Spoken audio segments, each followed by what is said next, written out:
معاشی پریشانی اس وقت بہت زیادہ ہے اور خاص طور پہ نوجوانوں کو ہے۔ اللہ تعالیٰ ہر مسلمان کی حفاظت فرمائے معاشی تنگی سے۔ آمین۔ معاشی پریشانی اور روزگار کے جو مسائل ہوتے ہیں، رزق کی جو تنگی ہے، اس میں زیادہ تر بندش بھی پائی جاتی ہے۔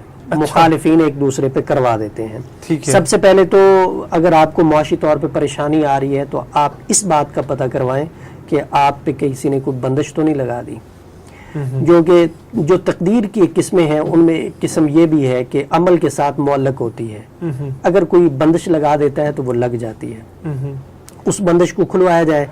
ویسے برکت کے لیے اور روزگار کے لیے، وسعت رزق کے لیے بہت سارے وظائف ہیں، بہت سارے اعمال ہیں، ان میں سے کوئی بھی عمل، کوئی بھی وظیفہ کر لیا جائے۔